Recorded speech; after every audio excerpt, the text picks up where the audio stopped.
Hello. Hello. Yes. Hi. Yes. Hi. I said hello to you. Yes. And I said hi to you. Yes. How are you? I'm fine. How are you? I'm fine. You're fine. And I'm fine. Yes. We are fine. Yes. Fine. Everything is fine in the garden. Yes. Should we start the show now? Yes.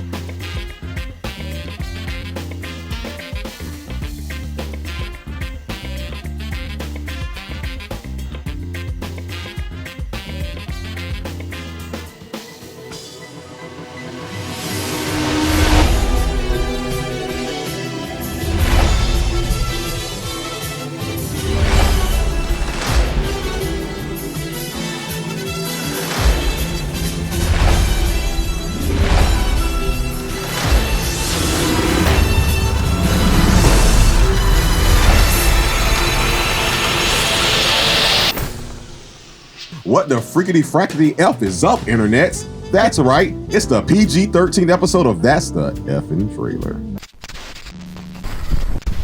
Get your kids, get your grandma. We have challenged ourselves to keep this episode squeaky clean. Not even a hint of sexual innuendo will be heard. And now we're counseled. We're going to beat this algorithm this year, and you're going to help us do it. So why don't you challenge us to just be as clean as we can be, like Dove. We have released quite a bit of standalone content in the past month, and I think it begs your attention. So check out on our channel, just go to the uploads. You'll find a review that Mr. World did with Jayla, his daughter, on Don't Look Up.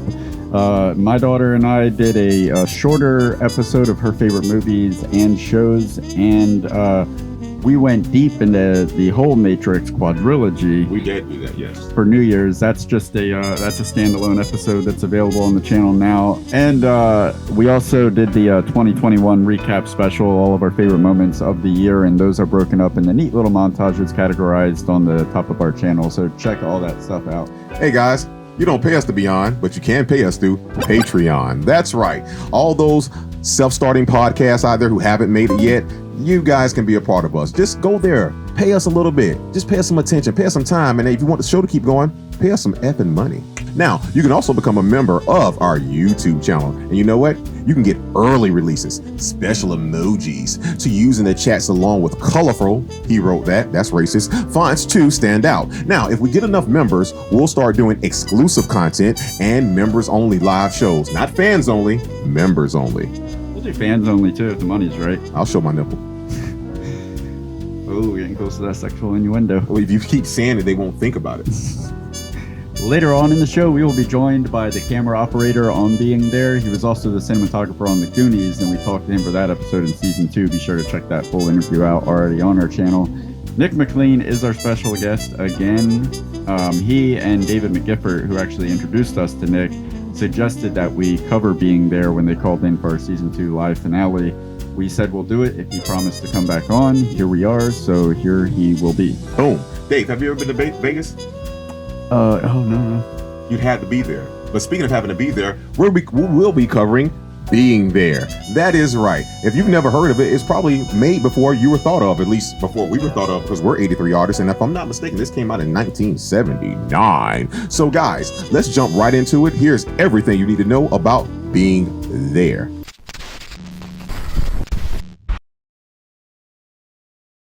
Being There was released widely in the U.S. on February 8th, 1980, after its New York premiere on December 7th, 1979. In just 5 days from this episode's release, it will be 42 years old. So you're talking about the 42-year-old version? You don't think it? No, I'm saying not the 40-year-old version, the 42-year-old version. I'm saying you don't think that it has had coitus? No, I don't. All right, films released in off the couch.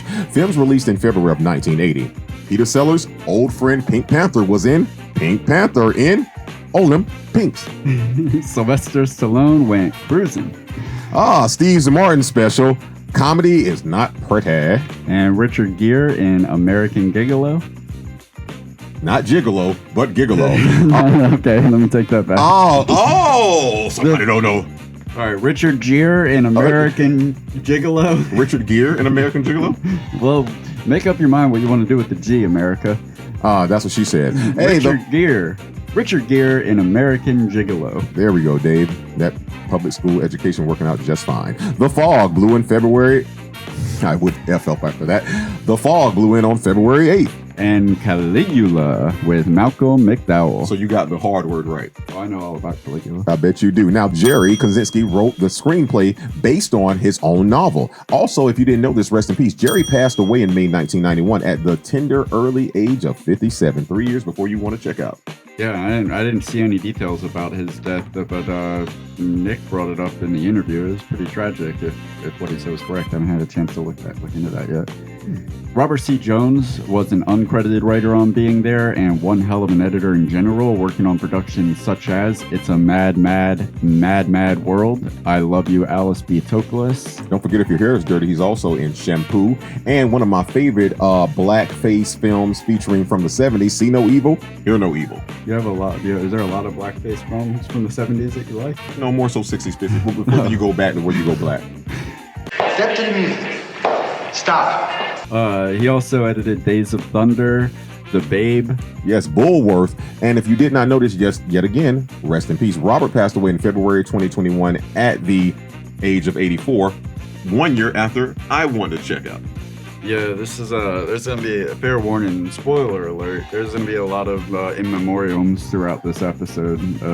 I guess it just for comes with multiple reasons, which we will not discuss now. I mean, when something was made in 1979, you cannot cheat Father Crime Time. Tell Betty White that. I can't. She couldn't cheat Father Crime Time. She did, though. Only for a little bit of time. So she got 99. You and Father Crime Time. You bastard, and that's the worst language I'm going to use on this episode. Being There was directed by Hal Ashby. His directorial debut was 1970's The Landlord. And if you didn't notice, he's actually followed that up with one of the most announced films, or people talking about it all the time, even though I know they haven't seen it, Harold and Maude. And he also did The Last Detail. And every time you write a note for me, I'm right back at Shampoo again. Hal passed away in December of 1988. Ironically, the last feature he completed was called 8 Million Ways to Die, starring Jeff Bridges and Rosanna Arquette, and was actually written by Oliver Stone. Now, if you use your peepers, if you look closely in Being There, just before Chance's TV appearance, you can catch Hal making a cameo. He's the bearded man at the filing cabinet in the newsroom, and not to be confused with the bearded man at the circus. Being There stars Peter Sellers as Chance. Rest in peace, he passed away at the age of 54, just 5 months after Being There's release in July of 1980. Shirley, don't call me Shirley McLean as Eve.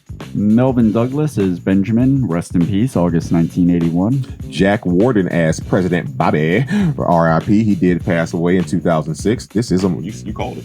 Yeah. Richard Dysart as Dr. Allenby. Rest in peace, April 2015. Richard Basehars as Valdemir Scrapanov. R.I.P. He did pass away, unfortunately, in September 1984. Being There was his final film. Ruth Attaway as Louise. Rest in peace, September 1987. Being There was also her final film. I'm so glad I didn't get cast in this. David Clennon as Thomas. Fran Brill as Sally. Denise DeBerry as Johanna. Rest in peace. She left us about March of 2019. And Oteil Burbridge as Lolo, the kid with the message for Raphael. Got that, boy. Check it out. Mm-hmm. And he'd go on to become the bassist of the Allman Brothers. All right, now, if you don't know this, the production dates. Right. Oh, it's not 6 yet. All right. Production dates. Production went from January to April in 1979 in various locations across North Carolina, Washington, D.C., Maryland, and the good old state of California. And as you'll find out when we talk to Nick McLean later, the mansion used in the film is called the Biltmore Mansion, supposedly haunted, though Nick debunked that. But you can still visit the mansion today for yourself in Asheville, North Carolina. All right, budget and income. On a budget of $7 million, it has a current worldwide gross of over $30 million, which is sad. All right, and that's everything you need to know about Being There. Let's get into connections. All right, Dave, thanks. We are in connections now. Guys, I'm going to go ahead and start it off with this. Eve and Mr. Gardner. Kind of has a little Bible reference there. Eve in the Garden of Adam and Eve. Hey, and Eve wears red and black when we really first see her in the mansion. That is a connection to the Bible, but you're an atheist, so you wouldn't know that. Oh, I wouldn't know that? Well, I mean, it's probably in your book. Is that one of your connections? It's one of my theories. Oh, I bet it is. Take it away, big boy. But it can only be a theory. Has Has not been substantiated. Not by me yet. Chance reminded me of the cable guy tragically living his life through the lives of others on the television. Especially, cable guy was also really, he was all about that feng shui to create the energy, the best energy in the room. His was all about, where the TV would sit to get the best reception. But Chance was similar with that too, with how particular he was where his bed was placed. I like to sleep with my head facing the north. I sleep better that way. The opening scene, it reminded me of Coming to America, because he woke up to the sound of an orchestra, and he did it very like he wasn't waking up to an orchestra. It made more sense for him because he was waking up to a televised orchestra, but I can see that. they had the same reaction, just kind of waking up emotionless to this. That was very good. I didn't think about that, but now that you mention it, what did he say? Luis will bring my breakfast. Like it's over. Yeah, very good. And they're man. both like fish out of water stories. I like that. Hell of a job, man. And my last connection was the Thomas Crown Affair. In the scene where Chance tries to kiss Eve, the 1968 version of the Thomas Crown Affair is playing on the television. The director, Hal Ashby, was the editor on that film. Guys, those were our connections. If you found any more, that means you're older than us or you're better than us. And it's probably the former. All right, guys. Now guess what time it is? It's time for that octopus without the Y. Top 8 facts. Dave, take us away with number 8. Number 8, being where? Peter Sellers included a clause in every contract that he signed stipulating that his accommodations must include a bed that faced east to west. In the film, Chance says, "I like to sleep with my head facing north," to which the attorney responds, But this is facing west. What is facing west? The bed.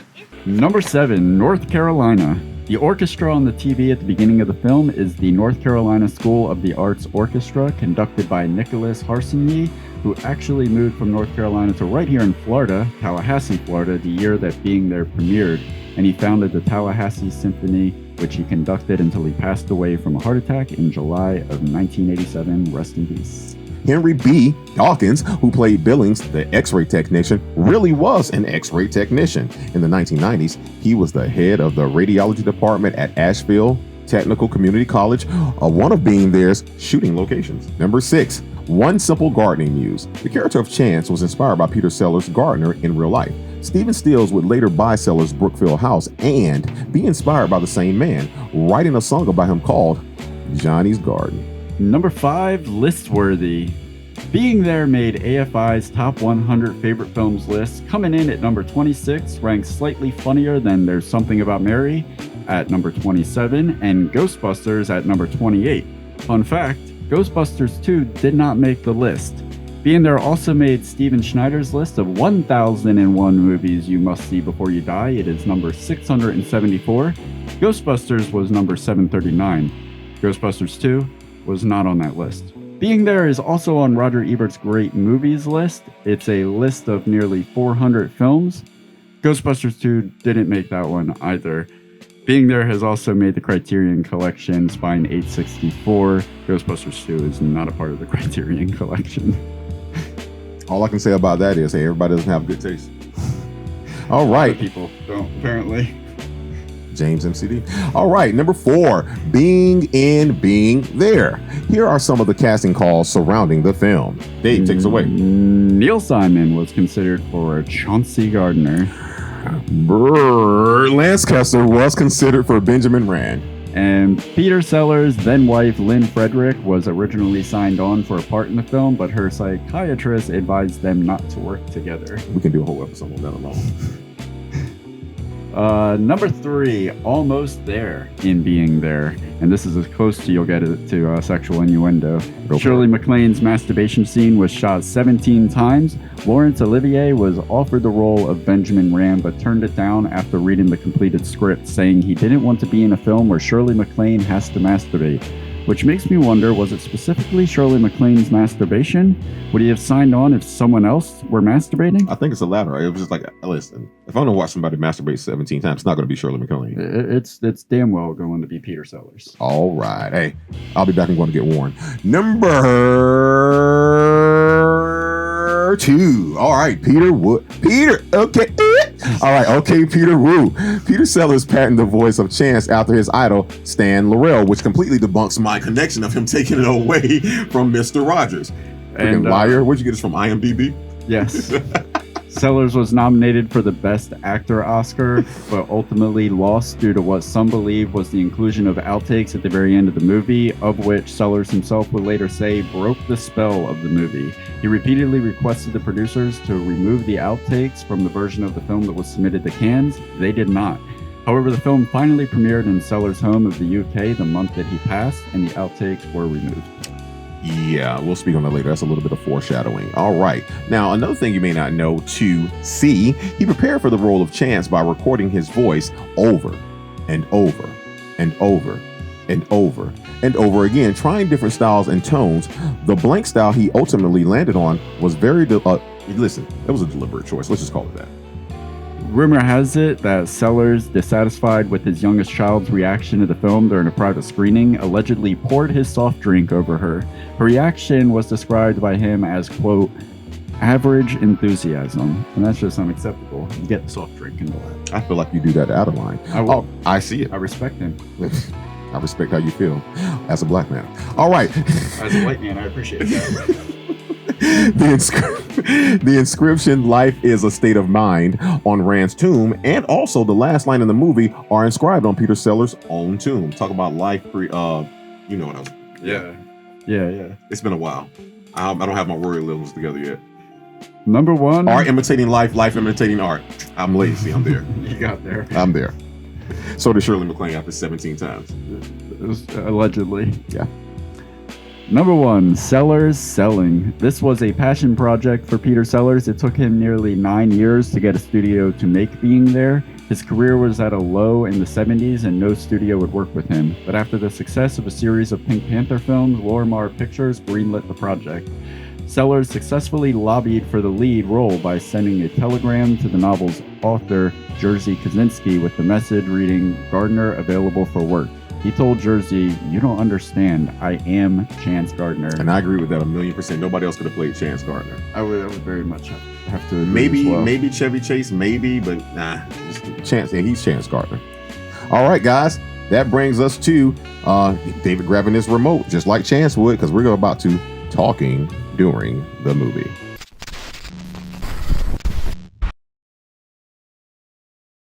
All right, I have a few.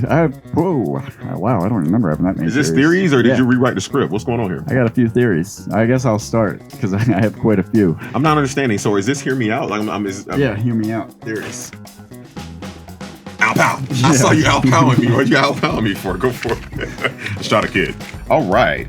Forrest Gump before he was even thought of. I really, when I first started this film, was going with the Forrest Gump theme. And for the majority of the film, I was really like, you know what? It's like stupid is and stupid does. I love the fact that he's like, adults have become so dumb that it's one of those things where kids will always be able to get along before adults will, because the older you get, the more stupid things are thrown at you in life, and you forget that things are really simple in life. So that was one of the things for me that I really loved about that. This movie makes the mind laugh. This is not an LOL. LOL is non-existent in this film, and that's beautiful. I'm not saying there's not times where I did laugh. There's not times that I did not smile. I'm telling you, my mind had cramps from everything that was going on in a good way, because my mind was laughing, and that's what's missing with most films today with the writing. It's all slapstick or you know what I'm saying? Like, I mean, I just really appreciated this film for doing that. Are you doing theories? You have theories, yes. But are you doing theories? Yes. Okay.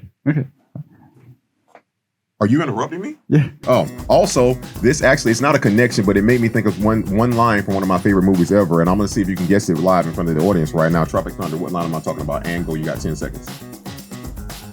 I can't. Never go full retard. Because he wasn't. Oh, yeah. He was the greatest autistic savant I've ever seen in my life. Oh, or so we think. He had Rain Man qualities for sure. Stay the F out of my notebook, Durden. And I've got a few more, so you can go.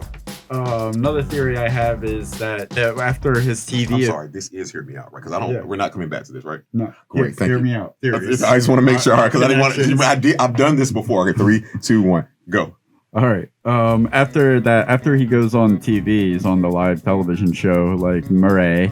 He it was really telling to me when he's riding in the car after the appearance, and you can hear his television appearance on the TV in the car, and he like almost immediately changes the channel, which was a really cool piece of character development to let the audience know that Chance watches TV to escape his own reality. He has no desire to see himself on TV. That's not he doesn't want to watch TV to experience his own life. He watches TV to get away from the experience of his own life. I love that, and that's a little bit of foreshadowing where we'll go later, but I do like that here. Before you go on to the next one, if you see at the top of the screen, I wasn't lying when you said Eve, the Garden of Eden. I don't think it's coincidence that the female interest in a film about a gardener is named Eve. So in 3 seasons, I finally rubbed off on you to really get these connections, brother, in a different segment at that. I love that. Yeah, I really do love that.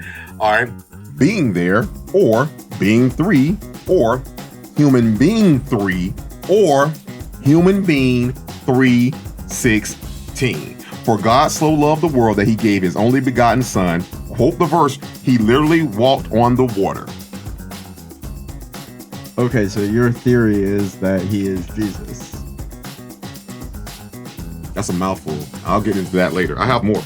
Okay, I disagree with that, but okay, you didn't hear me then. I'm sorry. Being there. Oh no, I heard you. Did you? Being there, or being 3, or human being 3, Holy Trinity, or human being 3:16, John 3:16. For God so loved the world, he gave his only begotten son. Quote the verse, he literally walked on water. Quote the verse for me to remember to quote that in case people didn't know what I was doing there. Yeah, no, the connection makes sense. But the you don't believe me. Sense. You're trying to debunk my theory. Go ahead. Stop looking at my. Why are you in my notebook? I have a theory on the Kingmaker as or the whole ending in general. I have a theory on it, but I kind of get into it during the Nick McLean. I will say about the Kingmaker, it is ironic that someone who refers to himself as the Kingmaker is buried in a tomb that's a pyramid with an all-seeing eye in it. That was. I'll get to that. And I'll get to that. I mean. In reality, he was a senator. He's an influencer in politics, so it kind of makes sense that he's a Freemason, and you see like the 6 people around the coffin. Oh, I got you, Dave. Roll that beautiful being footage from John Kerry. Are you not a part of Skull and Bones? Don't tase me, bro. Don't tase me. Oh yeah. Don't tase me. That was my first YouTube video ever. That is the greatest YouTube. Actually, run this clip. Future me, we got into some theories about the ending. Nick McLean shared a theory about who's a camera operator on the film. If you're just watching this segment alone, he was he had a theory about the ending, and I shared my theory about what was happening in the ending, which Nick's theory is actually similar to yours. So let me get this straight: the guy who actually filmed the film and the guy who knows film has been watching film since he's been born had the same theory. Mm-hmm. So it's a fact, Jack. Yeah, I mean, sure. I have one more theory. It's kind of a Jesus Christ moment. You mean the walk across the water? It's just, you know, he was, you know, he didn't realize it, but he was like, you know, JC or something. You know, he was like renowned or different than most people, obviously. The way I picked up on it, I thought it was my favorite scene too, because in this movie of just like everything is played, you know, nothing punches up. There's no like ba-dum-dum. There's no like over the top moments, and then this moment happens at the very end that is over the top in its own right. And it seemed like it was taking you out of the realm of reality into the realm of metaphor. And the metaphor that I took from it was like, all throughout the movie, Chance has his remote in his hand, and it's almost like anytime something was happening that he didn't like or wanted to change, he was like pressing the button on the remote as if he was almost trying to change the channel. And everything was working out for him because he didn't know any better that it couldn't work out. He went up and talked to the president because nobody ever told him you can't just go up and talk to the president. Yeah. Nobody ever told him you can't walk on water. So he just moseyed across. Mind over matter, baby. And he's and now he's and he's put in a position to be in like a place of power now where he can literally press a button and make things happen in reality. I thought it was just a beautiful moment that said so much in just a simple visual. Jerzy Kosinski, the guy that wrote it, was with us on the movie, and for a couple of weeks he'd come and go, but and he ended up killing himself. He was like, he forget what happened exactly, but I guess I read most. I think he wrote 3 pretty good books. But Being There was one of them. Mm-hmm. It's based off the novel that he. It's an amazing story because it's so simple but so effective. Yeah. Now, I don't expect you to agree with this, being an atheist and all, but here are my Jesus theories as far as him being Jesus, since we just spoke on that. Now, if you notice at the beginning of the film, he says he's never left this house, meaning his kingdom. Except when he was, I'm almost there. Oh, okay, yeah, I like where you're going with that. Do you? Because I started to think you didn't know what I was going. No, I still like my theory more, but I always expect you to like your theory more. It's just wrong. Now, no one can find any records of him anywhere. Oh, you're leaning to my side a little bit more. That's but not okay. All right, okay. There's a flip side of that point. Now, he tends to the garden. There is a flip side to that coin. People do find records of him. They know where he got his suits from. They found those aren't his records. Those are somebody else's, his father's. Okay. Oh, you're back on my side. Death doesn't bother him because he knows death isn't the end. When the guy dies at the beginning and the guy dies, he just takes it like nobody else does. But brother, hey, you better subscribe to this channel. You'll learn something. Almost everyone he meets and influences has faith in him. I trust Chance. Oh, Chance. Man, listen. Hey, this film. Sound theory. Thank you, brother. This film was and it still is ahead of its time, which is a statement, but I want to state it after I said the Jesus thing. So yeah, that was it for me. Hear me out. Now come on now, bro. You guys. It was good. Thank you. The Jesus theory has a lot of connections that hold up for sure. As they say in Spain, Jesus. I just like to think of that moment as a surreal moment. It's not actually happening. And you saw in the clip, you'll see. My last theory is Stanley Kubrick. He did the 2001 A Space Odyssey. That theme, of course, plays when Chance comes out into the world for the first time. But the telling moment is it kind of lends to the theory that Stanley Kubrick shot the moon landing on a soundstage.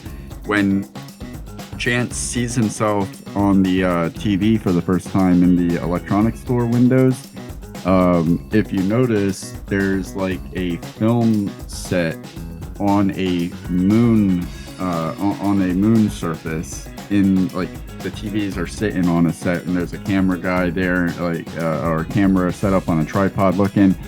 That set really doesn't make any sense for a entertainment store window that's selling TVs. Like, why are they going to have a moon landing set and the TVs propped up on that? It seemed like it was kind of like a nod and a wink with Stanley Kubrick's Space Odyssey theme playing, the film set of the moon being where the TVs are on, and Chance seeing himself on television for the first time. It just seemed like maybe they were just like aware of that theory that Kubrick directed the moon landing on a sound stage. I took it differently. I took it as the moon landing really didn't happen. It's not real, and neither is Chance.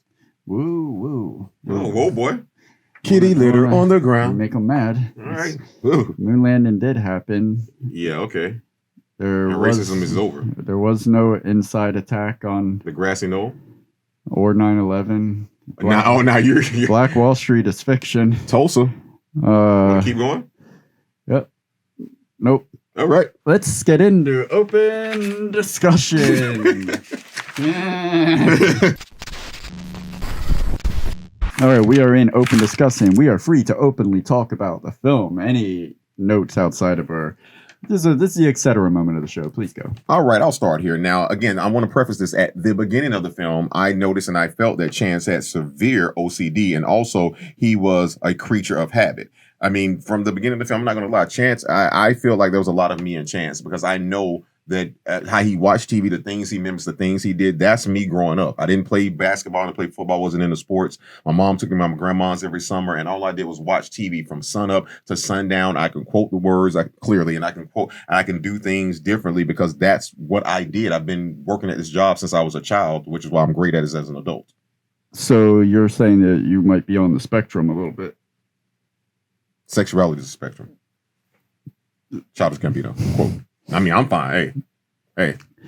Going back to the that Rain Man thing, I think you're not in my note, but so you're going to call. That's my. Oh, I'm sorry. I'm sorry that I had a similar thought. Right, but it's my next thought though. And you can't copyright ideas. Tell that to the former administration. Somebody should have told that to the original author of The Matrix and Terminator. You will not let that go. She won't. Black lives matter, but apparently black screenwriters don't. Or black liars don't. Which one is it? Just don't say anything. Just keep nodding and smiling. No liars matter. Go ahead, brother.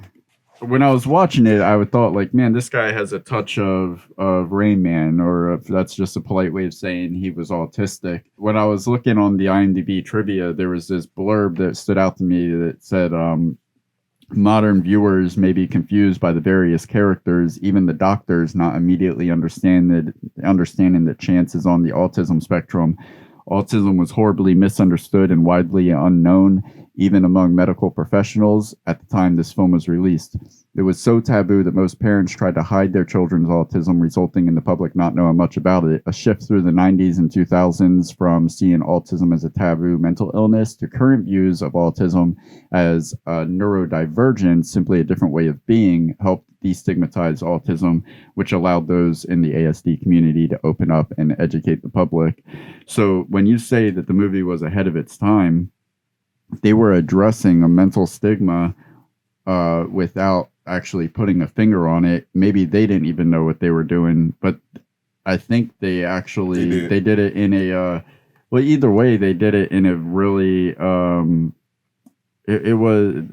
they did it carefully. It wasn't like disrespectful in any way. You never looked at like Forrest Gump. Like, man, how's this idiotic buffoon doing it? He was Forrest Gump was the punchline. Your a lot mama of the showed times, care about your schooling. His lack of intelligence was the punchline. I never saw that. This is the baseline. This is where Forrest is. I would say with autism films, you get as far as like respecting autistic people in telling a story about somebody that is on the spectrum. You have Forrest Gump was the worst as far as like making a joke out of him. No. Rain Man. Oh well, I mean, we're going Tropic Thunder again. You know it. Okay. Thank you. Thank you. Okay. Simple Jack sometimes. So Simple Jack. Thank you. Slightly above it is Forrest Gump. And then Rain Man, because even Rain Man made a lot of the jokes, a lot of the times, but being there is the top. Like, you don't know, there's never a moment that I was laughing at his disorder. Ever, at any given time. That was very good, brother. Yes, very good. So you actually, even though I just had a blurb about what you were going to say, but you definitely put it out the right way. I like your output on that. DSLRs have had their advantages, but there will never be anything like film. We talked about that with Nick, and it's just like, again, both of them have pros and cons, but I know DSLR when I see it, and I know film when I see it. When I did the watch of this, man, I was like, am I watching the remastered version of something? And it's not. They literally, like, I don't understand how certain films nowadays have soft shots and all this other stuff. In a film from 1979 that came out in 79, probably was filmed in 78, you didn't need a red, you didn't need this, you didn't need that. It was like, bro, film works. Yeah. We don't have to recreate the wheel. And I only believe that DSLRs came out for the independent filmmaker who couldn't afford $10,000 to buy a camera. So I'm grateful for them. But I will say this, whenever I get a big budget, which will happen when we get a big budget, we're shooting on film, and we have to do it once. I think the only advantage to digital that we get as an audience when a film chooses digital over film is you know that you're getting the absolute best performance, because like I imagine a lot of times with film you hear we had to knock it out in 2 takes because you got to purchase the film, you gotta get it printed. All this cost goes into just a single take, and with digital, that's never a part of the equation. It's like, no, we'll go till we get it right. We got You know what? I've never thought of that since you said that. I used to, and I still think there's some Hollywood photog. Maybe I'm shooting myself in the foot here for my career, but who cares? I used to think that they only wanted people just because of the fact that it does always come down to money, but it's like, hey, he's the better actor, but listen, we got the dailies back last time. We wasted so much film on him. Like, so it's like sometimes you choose other people because they can take Tonys. Oh yeah. Yeah. I think that with film, you're getting the better way to put it, I guess, there's no excuse for making a bad movie when you're shooting it on digital, because you could burn another take. Just delete it. Yeah. Reset. Chance, when he walks outside, this is just, I didn't want to put this in one of my favorite scenes because it wasn't really the whole scene. It was just this moment when the butler goes, "Would you like a car, sir?" Yes, I would like a car. Yes, sir. Limo comes around after the doctor has come out and is talking to him, and when the limo comes around, he's like, "Are you going somewhere?" Are you going somewhere? No. The simple misunderstanding that's so underplayed in that moment is so funny, because the humor comes from the flabbergastness on the face of the butler and the doctor, who are just completely in awe of, like, what the hell just happened? He said he wanted a car. So what you're saying is you don't need a laugh track to make something funny. Well, that was funny. Yeah. A laugh track would have ruined that for me personally. I love this, and this was kind of a connection, but I just used it as a talking point because it really wasn't a connection. I just thought it was funny. I was like, look at them, maybe a little double entendre.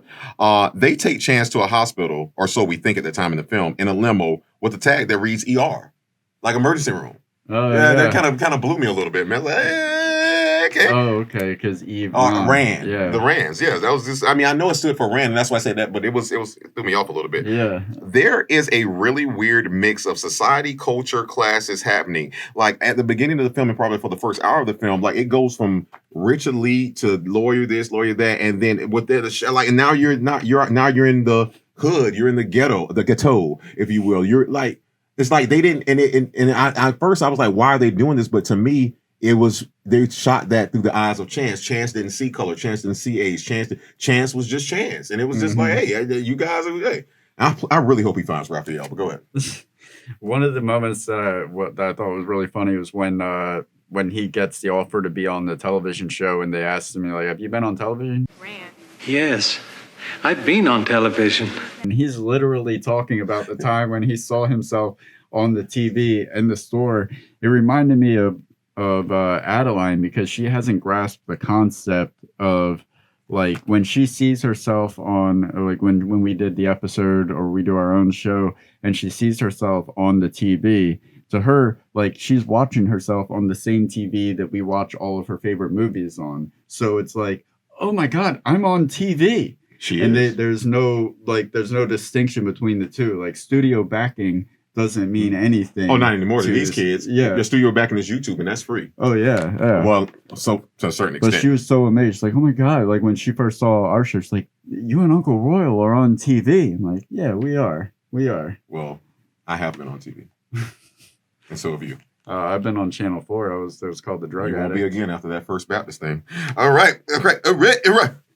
Guten Tag.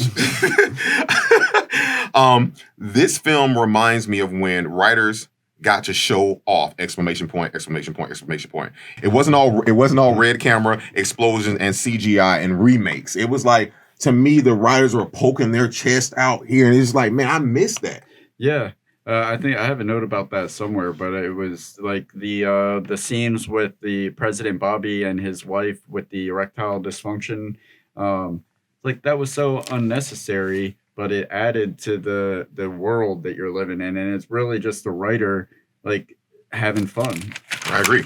I would say this: it was the worst dressed POTUS ever, from the first time they ever had a president till now. Like, I cannot Trump's understand. Like, it's like he's like, "Hey guys, are we filming today?" Yeah. No, wear that, man. Yeah. Like, what do we do? Like, come on. Every president's had solid suit, solid tie. He has some freaking Ross or TJ Maxx tie on, like he found in a bin, a fat tie, which you didn't want to wear for this episode, understandably why. But I was just like, man, this is a legend actor here, and nobody in wardrobe freaking like some doesn't seem right here. Yeah. Like, come on, guys. He did look kind of wrinkly. Yes. So yeah, that was those are my talking points. You got any more? Yeah, I got three more. This was the perfect way to sum up pop culture when he's going into the television show and the producer or whatever is prepping him before he goes on stage. He's like, you realize more people will be watching you tonight than all of the theater for the past 40 years? And Chance goes, Oh, yes? Yes. Why? and the guy goes, hell, I don't know. Like, man, that's TV producers pop culture it's fine. It's like, we are all just like, oh, what? Give me something to take my mind off of this reality. I don't care what it is. And there's like, why do we spend our lives watching the reenactment of other lives? It's because so people weird. like to see themselves as other people through other people. Speaking of that, I do have one more. Is what you brought up earlier. I have a flip side of that coin where you said, Chance, like, yes, I have been on TV. I would like to say he was really going Tropic Thunder here. He's a guy playing a guy because Peter Sellers has been on TV and he really went hard as this character. So in his mind, it was a joke to him, like, yes, yeah, I have. So it was like, oh, let's see Peter. Did you notice that Eve's dying husband was essentially trying to like set them up? Yeah, He like he liked to watch. Apparently, first scene, he's like, give her permission to be with Chauncey, and then the very next scene, he's setting them up on a date. He's like, ooh, oh, you two make a start. Like, And escort Eve. Yes, Ben.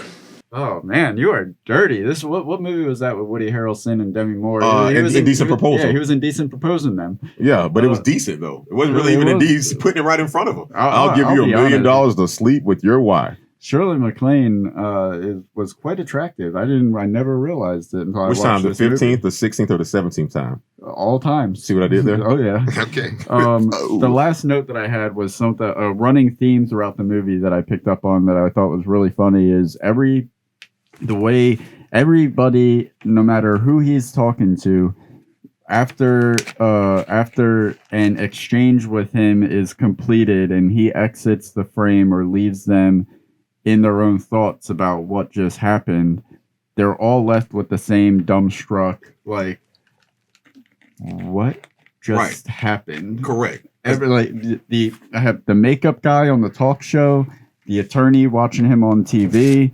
when he's talking about gardening, and people think he's talking about politics, and then the butler, the doctor, everybody has the same like they're frozen. He broke them. They have no idea what's happening. You know why? Because it goes to the perception of not fake it till you make it. Like, again, people just assume stuff. And when people assume you're smarter than them, then, oh, they must be dumb. Yeah. Like, what didn't I just get? Yeah. Like, if you notice, like, didn't nobody sit down and think about it at one time? Like, wait a minute. These aren't metaphors. He's literally talking. We'll talk about it later. Only one person did that. But guys, that was masterful writing. Very much so. The writers having fun. Like, that had to be a challenge to keep up that riff for a 90 or 2-hour film of just the same joke over and over again, but it still feels fresh with people misunderstanding his metaphors. You just made me think about something. That's what I love about this movie, because I thought they were going to go and do something that most films do. I thought they were going to have this antagonist that the original guy he met, the lawyer that was trying to take the house over or whatnot. What was he doing and why? I thought they were going to have him find out what was going on and try to expose him. But instead, what do you get? Not only you get him not exposed, but this stays between us. But you also get those moments to where if you just wait 1 or 2 or 3 seconds, those characters would hear other characters talking about Chance. They're letting them pass by. One of the things that I really, really liked about this movie is that, like, when the doctor started getting suspicious, well, one, you could always kind of suspect that the doctor was suspicious, but nothing was overplayed so much. They were like, oh, the doctor is the bad guy. Read it. I have how hard? I hate it. Oh, I hated Ben Doctor from I've hated Ben's doctor from the him. moment I saw him. Well, I liked his performance because he acted like you could tell that I think he might be suspicious of him, but nowadays it'd be like, oh, he's suspicious of him. He'd be like acting over the top about it. Oh, him checking his pockets didn't make you think he was suspicious? But what was cool about it is, like, when that moment came for him to reveal his suspicion and it to become confirmed, you had, in my mind, I was thinking like, oh, well, I know where the plot's going from here. The doctor's going to out him, and that's going to be the conflict. That's what I thought about with the lawyer. Remember, that's what I said about the lawyer. Like, they didn't do that. Resolve it. I was so. That's brilliant. That's why it made me happy. Like, oh, they didn't go the normal route. Now I don't know where they're going. You're making me think. Something's wrong with that. If you think about it, there wasn't really an antagonist in this movie, and it still worked. 100% correct. I 100% agree with you. Even society wasn't an antagonist. No, even the people that were like that were posed as like these are the people that you need to look out for. Even those, like everybody in it was a 3-dimensional character. It wasn't like a good guy or a bad guy. Everybody had their reasons. I concur. All right, guys, you talk to us about it. If you were born before 1979, or for some reason you've gone too deep down that YouTube hole, those peyotes are kicking in right about now. Let us know what you think in the comments. Dave, where are we going? Casting call. All right, guys, it's time to swap it up, and we're keeping it clean this episode, just like cocaine. All right, Dave, let's go ahead and jump to it. Who you have? I did. So casting call, we recast the film, imagining who we would want to be, who would want to replace the actors that were actually in it. I did Peter Sellers as Chance, and I did Jack Warden as President Bobby. Bobby. All right, well, I'll just go ahead and jump right in. I'll bury the lead here for Chance. I don't think this is some surprise here, and I'm not looking at your notes, but I had to tell you, I went Steve Carell. But I went Steve Carell based off my performance. Rick, did you ever tried it? I did. Like, I was like, man, like I cannot think that maybe that was Steve Carell paying homage to Peter Sellers in that film. Yeah, that's a good one. Steve Carell could definitely pull it off. If they were to remake it. Yeah, he nailed it. For Chance, I think Gene Wilder could have done that part. I don't know if he could have committed to downplaying the character as much as Peter Sellers was able to. I think it would have been a very different performance. But I think he would have grasped the timing of the comedy and the beats and things like that just as well as Peter Sellers did. I can see that happening. Mm-hmm. I can definitely see that happening here. Who else do you got? I also I wanted to go with Miss Rand. Shirley McLean. Yes, I wanted to go with, because don't get me wrong, and I'm gonna just be honest with you here, because I'm not gonna sugarcoat this. I literally forgot this lady's name, and I really do apologize. But I know you know who I'm talking about when we review the film, The French Dispatch. The lady, who was the host. Please show her picture now. The lady that was Tilda Swinton. Yes. You forgot Tilda Swinton? I forgot. She did such a good job, man. I'm sorry. She did such Tilda Swinton, yes. I've been trying for 3 seasons to get the world to forget Tilda Swinton. I brought her back here up. We are. But no, because when the hair reminded me of her, and I was like, I can see her pouring herself into that role like that. I'm sorry, man.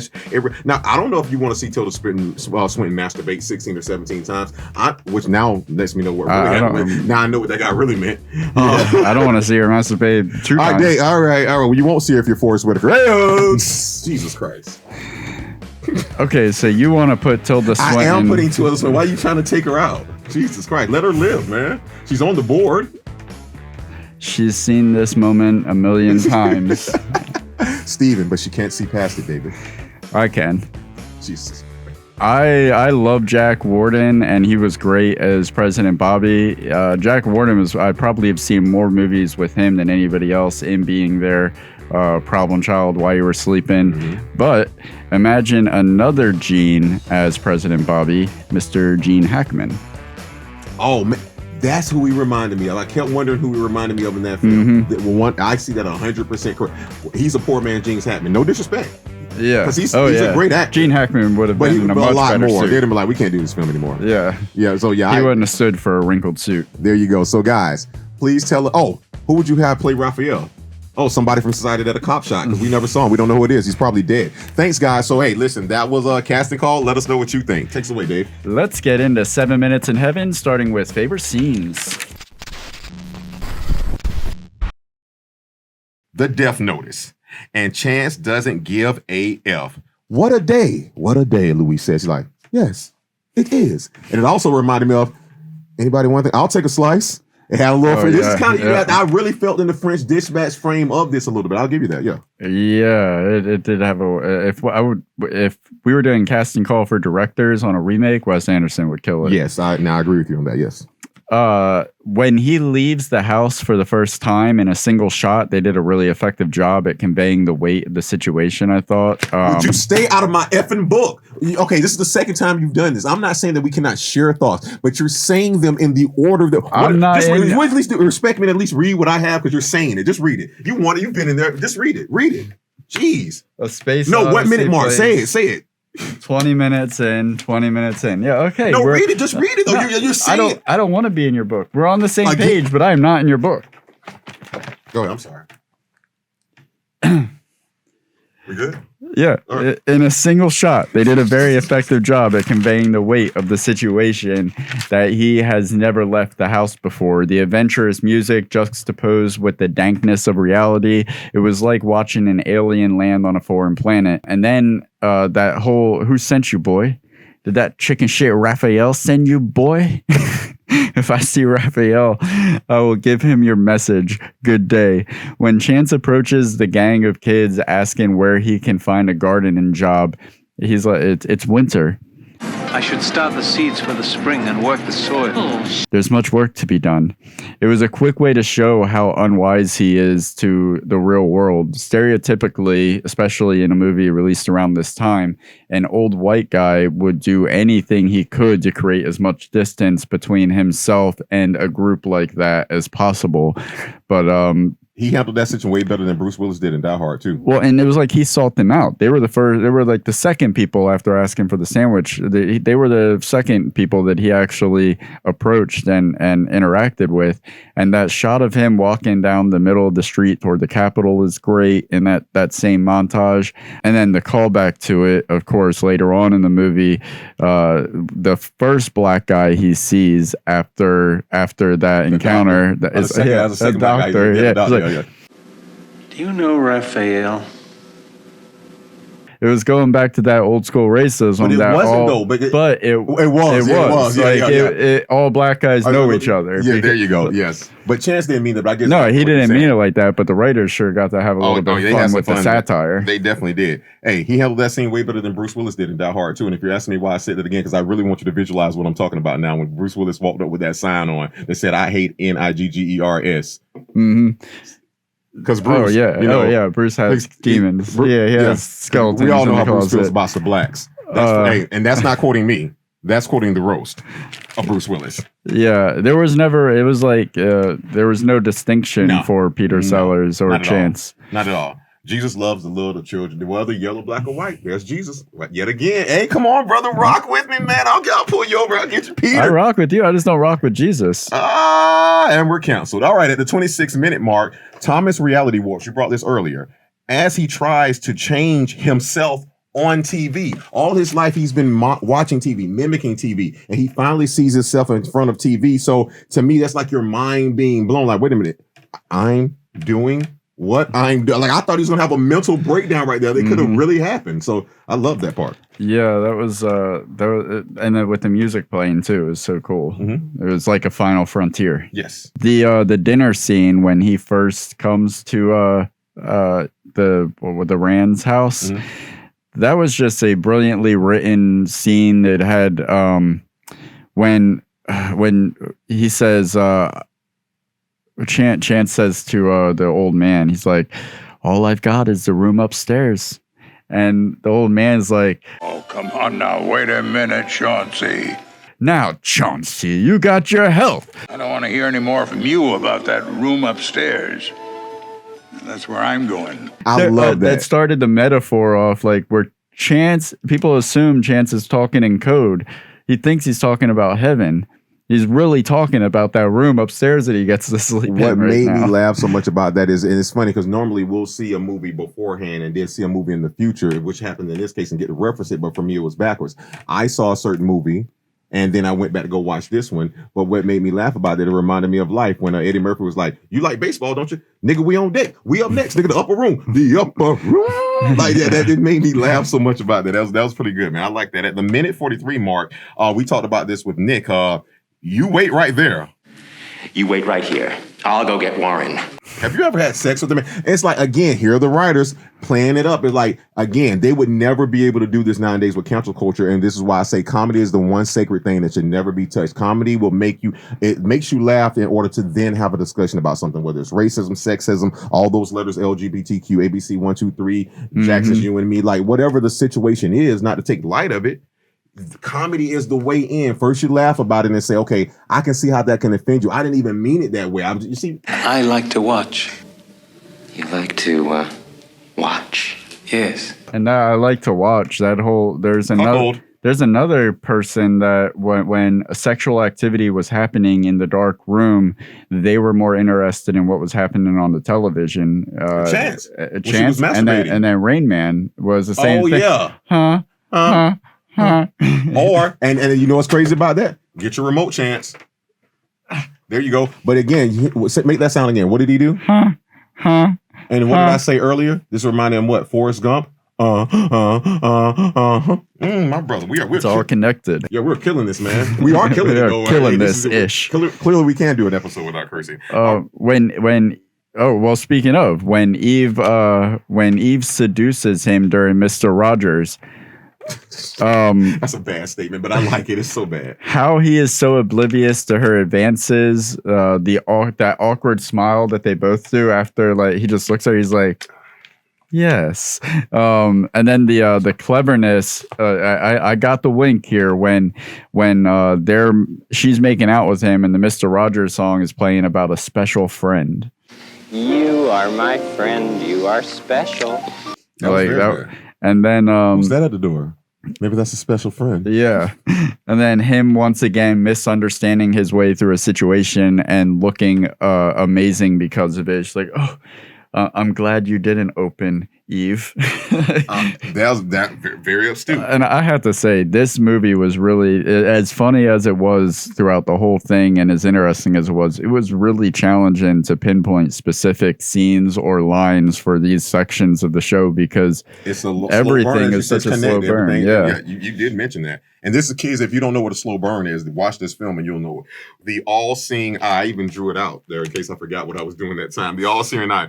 The secret, not so secret society. The secret, not so secret society. Old Skull and Bones literally had a meeting about the future of this country while the so-called president gave a eulogy, which turned out to be his own. Yeah, that was Which hold on. So that means the president will never truly be in charge because we, and I say that loosely, cough electoral college. Yeah, they did it so underhandedly. Like they were revealing these things that really happened behind closed doors, but it was never conveyed so blatantly, like these are bad people that are. They were the pallbearers, and it was 6 of them, 6 feet deep. It was so 666, like devil, like God, Lee, man, like they were throwing it in our face, like, okay, guys, we're gonna make this movie now. 20 years now, the woke culture will start talking about the Illuminati. Yeah, you know what I'm saying? Hey, okay, all right. The last scene that I had was this is 2 hours in as well. When the moment when the doctor said after the old man Rand dies, and he's standing at the bed. First of all, it was just such an amazing scene for Peter Sellers, as far as Peter Sellers' performance was, because he's a man that has never shown emotion as that character, and in that moment, you still see that his emotion is reserved, but you're watching the whole performance is in his eyes, and the doctor did a really good job in that scene too, where he goes, "And you really are a gardener, aren't you?" And Chance, just as deliberately as he says anything else in the movie, he just says yes. No inclination that he was ever purposefully trying to deceive anybody. He's always been straightforward. He was very consistent from the first time you meet him until the very end. There's really no arc in his character. And I think it was beautiful that the only person that figured it out was a doctor. I think that's what's amazing to me about this movie is because on the page, like, how does it work? There is no antagonist. There's no arc in the protagonist. It works because every movie before and after that has made us look for one, and there isn't one, and that's what makes it beautiful. Last thing is that shout out to this, like we gave a shout out to the wooden puppet from, was that Invention of Line, or was that the 10? I can't remember. The 10. The 10. Shout out to, because listen, nowadays this machine would cost a lot. When Ben was dying and he's talking to that computer that is writing out what he's saying and printing it out, I was just like, I can only imagine how much that costs now, but back, how rich are you? Because back then it had to be a $250,000 machine. These microphones are picking up what we're saying, and we're sitting right here. He was laying in his bed all the way back, diaphragm. I know for a fact that Dragon Touch voice recognition software in 1999 was like $275. So this is 1978. Yeah, and about that scene, I really did appreciate the attention to detail that the production design had. As he was saying, it was even when it was a bokeh. That's not even post-production. That can't be post-production. No, when it was a bokeh shot in the background, you could see like the right size words. If they were blurry, you couldn't see what they were, but you could tell like, and okay, that's like, you could see the words coming up as he was talking, even when that, like, nowadays they would cut away or something. I thought they did that to leave themselves open for a different ending, because maybe they didn't know how they were going to end it. For him to find that letter about him or something. Not even that letter, like almost like, hey, well, this is a will. This is his now. Like, I trust, like he was saying stuff about Chance, like giving him everything. He'd already given him his wife. Did you notice when Old Man Rand decided that Rand, that's his name, when he decided that, like, I don't want treatment anymore. It's not good, Ben. I know. And that he was going to, he was just going to let death take its course. Right after that scene with the doctor, it cuts to outside. The curtains close. It's almost like life is a production. It's a stage play. Like, this is the final curtain call.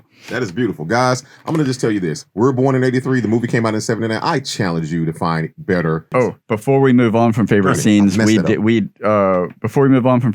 we asked our guest Nick McLean, the cinematographer, what his favorite scene was. Check that out right now. My favorite scene, obviously, was the end scene when he walks on water. And he made the scene because we put those planks under the water and waited for the sky where you wouldn't see the planks under the water. But we shot that. It was the last shot before we were coming back to LA.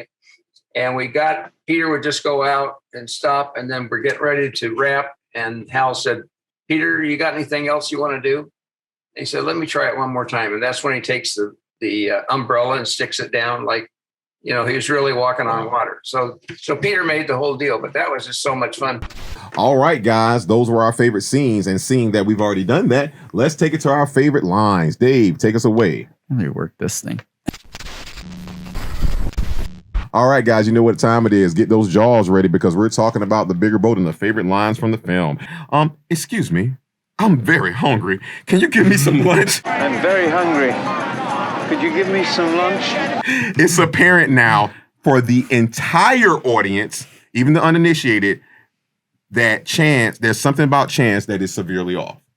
I mean, a black woman has been feeding him his entire life. So he walks out, he's like, "Oh, a black woman. Can I have some lunch, please? I'm very like in the entirety of his life, if he was ever hungry, he just had to go to the black woman and say, "I'm hungry. Can I have a sandwich?" Amazing, the writers didn't miss that part. She looked at him like the way that lady looked at you when you flicked that cigarette on him. All right, when the way the. What, man? Hey, we're honest with the audience. Like the way the lady looked at Joker in Joker on the bus when he hands her the card. Oh, that for some now I'm being stereotypical because I think that's the same lady. It's not. It's no way it's not. Go ahead, man. You never can come back from those racist moments that I pour on you that are not racist. You need to find yourself a lady. She ought to be old. You ain't gonna do a young one any good. Not with that little thing of yours. Luis. Oh, she did say that. Yeah. She did say that. Not with that little thing of yours. When they unwrapped the chopsticks to be used by the Chinese guests, the packages were clearly stamped "Made in Taiwan." They're saying this in front of the White House, showing just how ignorant that the administration can be. Like, you're giving Chinese people chopsticks. Now, I understand that may seem like, oh, we're doing the right thing.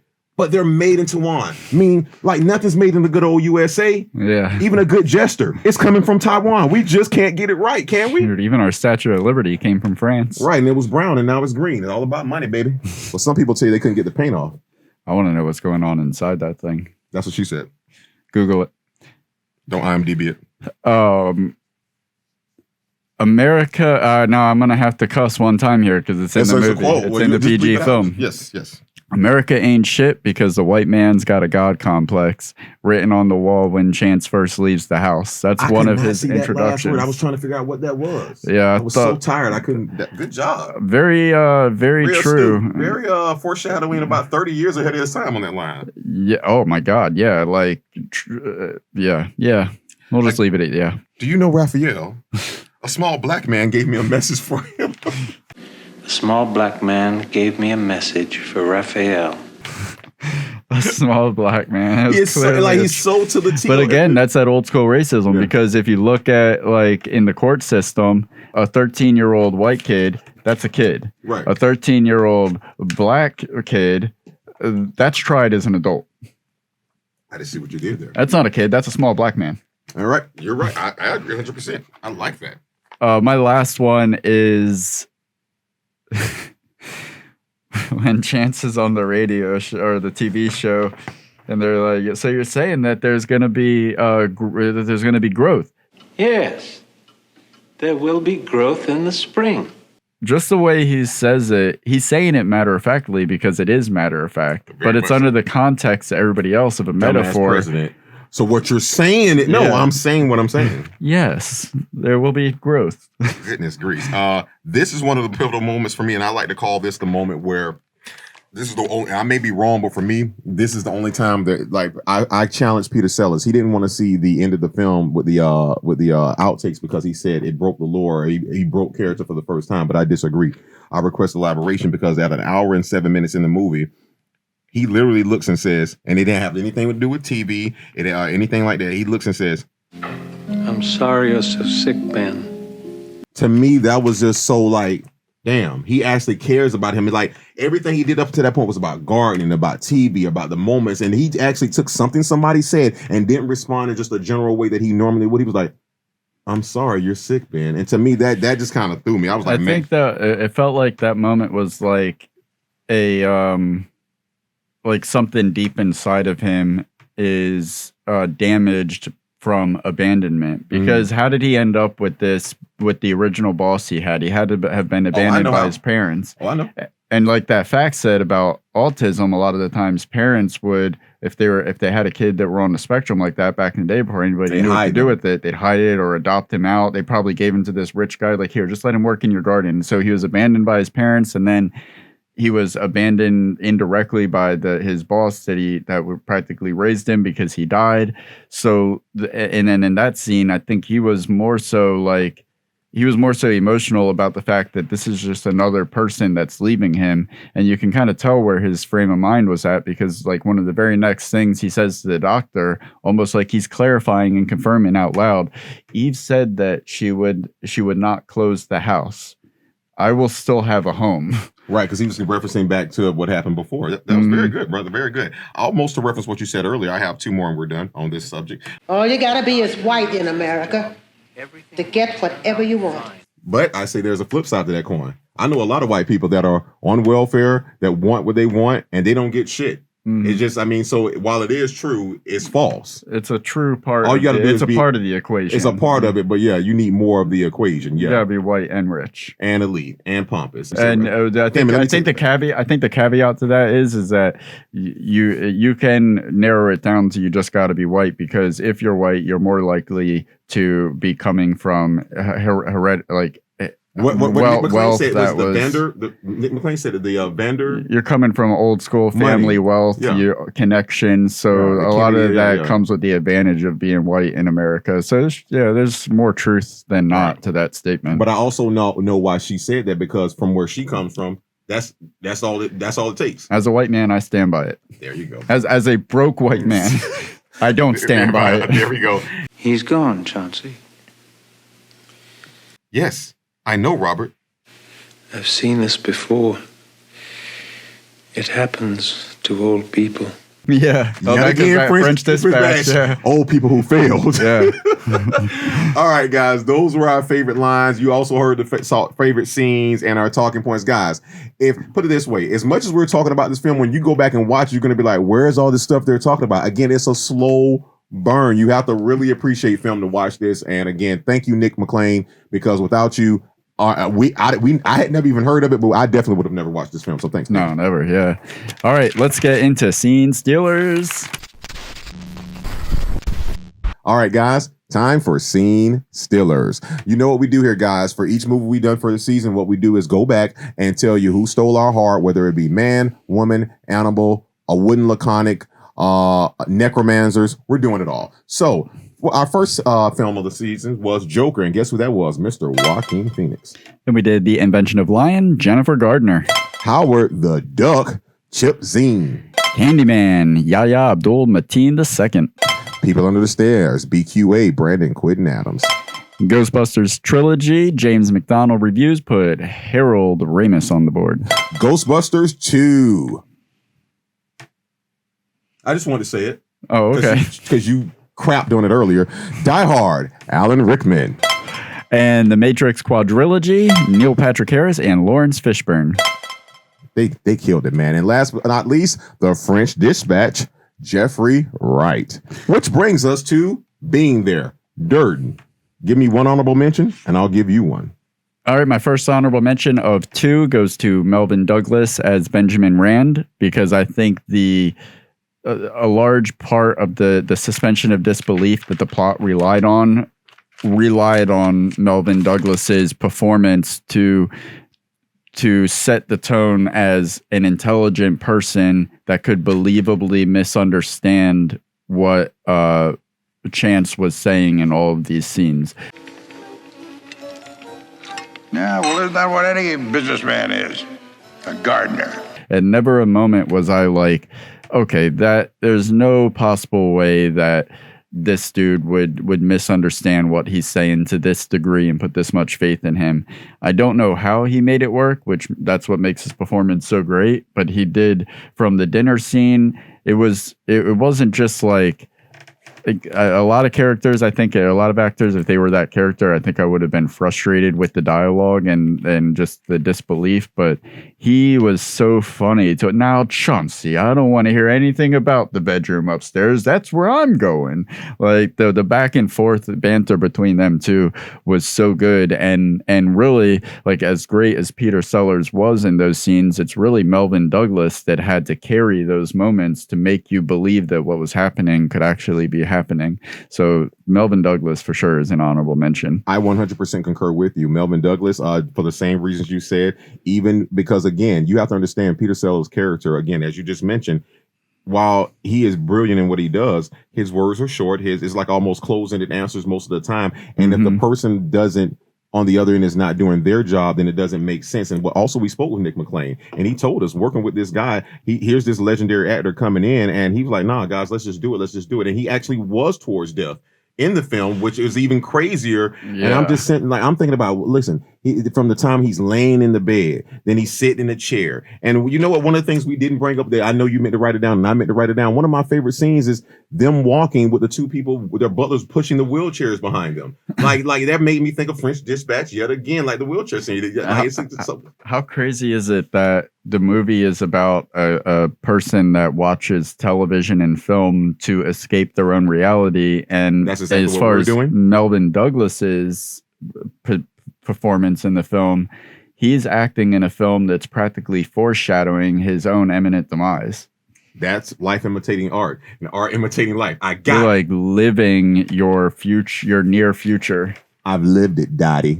Yeah. Yes, sir. So that was. You have another honorable mention? I just had to give an honorable mention to Shirley MacLaine because I slept on her my whole life, and now I want to sleep on her for the rest of my life. Don't forget now, she still is with Ben, and she's been pretty much cuckolded and groomed to be with Chance. And again, she's with Chance at the benefit. She's playing with the girl. She's like, oh my good. The girl was like, oh my goodness, he's so cute. Can I get like? And then like that masturbation scene came out of nowhere. She's like, I have to let you know I'm a little bit nervous. And to me, that's the brilliance of acting. Sometimes, if you're nervous, let the actress or the actor play up on their nervousness and say that, because then what the audience is expecting this person to not. They were like, you probably have to go in there and seduce him and then masturbate 17 times. She was like, what are we doing here? What kind of film is this? They're like, she's like, I'm nervous. Good. Go with that.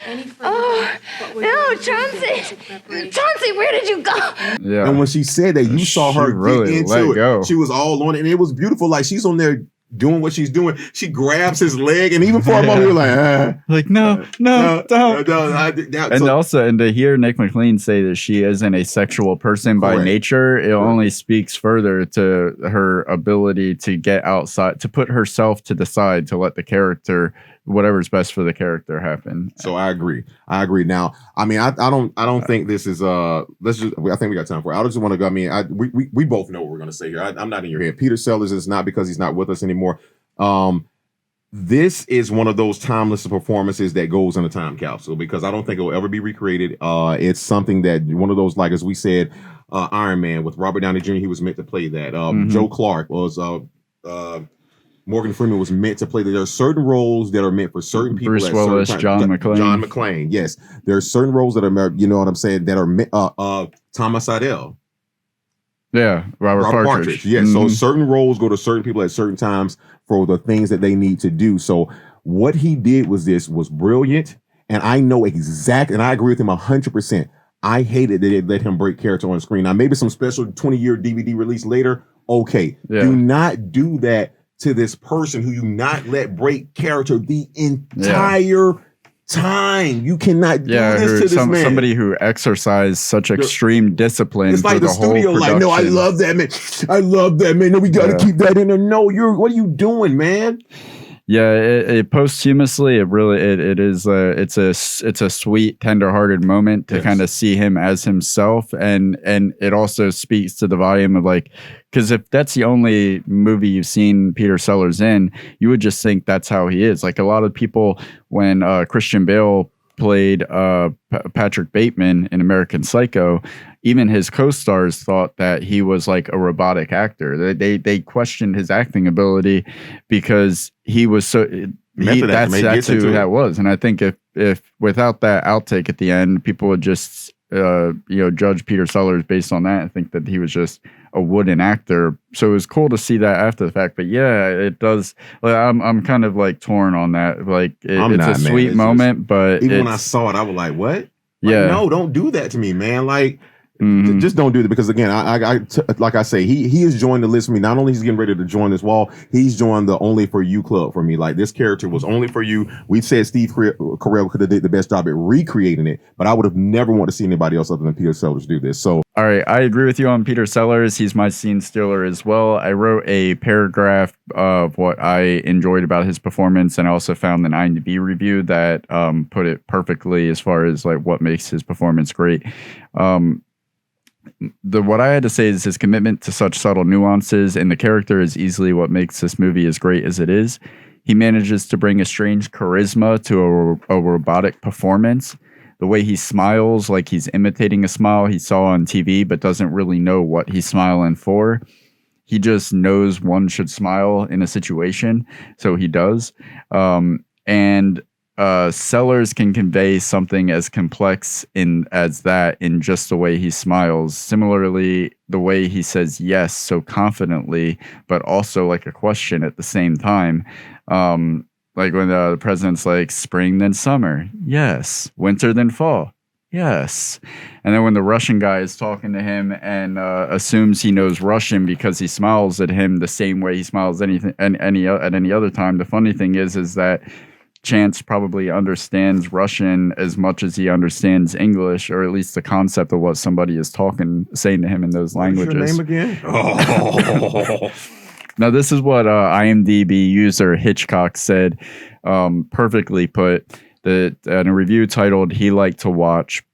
He said, I was amazed after all those Pink Panther films what a wonderful actor Peter Sellers was.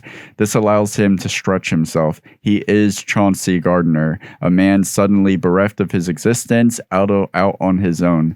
His simplistic view of the world is based on the television that he watches endlessly when he is not doing his job. There is the wonderful scene where he is mugged and he uses his remote control to try to get rid of the muggers.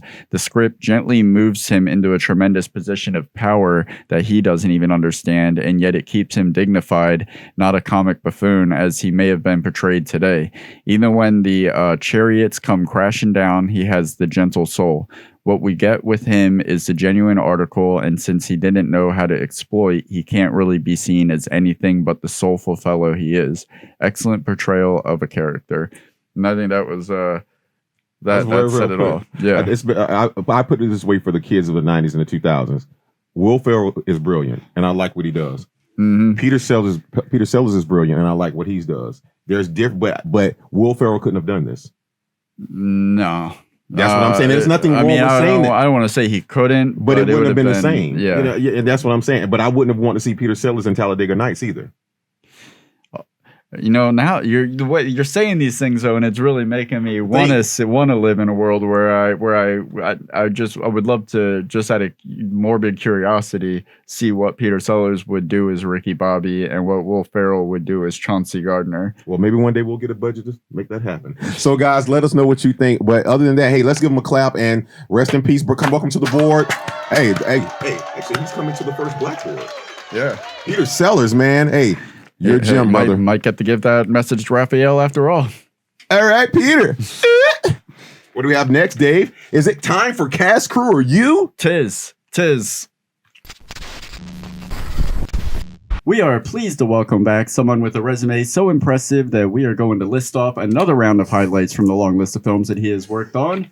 The Best Little Whorehouse in Texas, Cheech and Chong's next movie, The Deer Hunter, Close Encounters of the Third Kind, Exorcist 3, Mac and Me, Spaceballs, Heat, Short Circuit, Cobra, The Goonies, City Heat, Cannonball Run 2, Staying Alive, and of course the reason why he is being here today, being there. Thank you very much to cinematographer, camera operator extraordinaire, Mr. Nick McLean, for coming back on. How are you doing, Nick? Good, very good. You wasted the one opportunity to say one thing in there. And good friend of the show, Nick McLean. Like, he's coming back, man. Part 3. Yeah, there you go. Which reminds me, be sure to check out our previous interview we did with Nick back in season 2 when we did the Goonies, which we take a bit deeper dive into the career. Mm-hmm. Today we'll be sticking primarily to being there. Congratulations. Happy birthday. I don't know when it was, but one thing we got to know, how the hell has 80 been so far? It's okay. It's I've been retired now about 15 years, so I just enjoy every day. You don't know how many days you have left at this age, so you just try and enjoy it, which I do.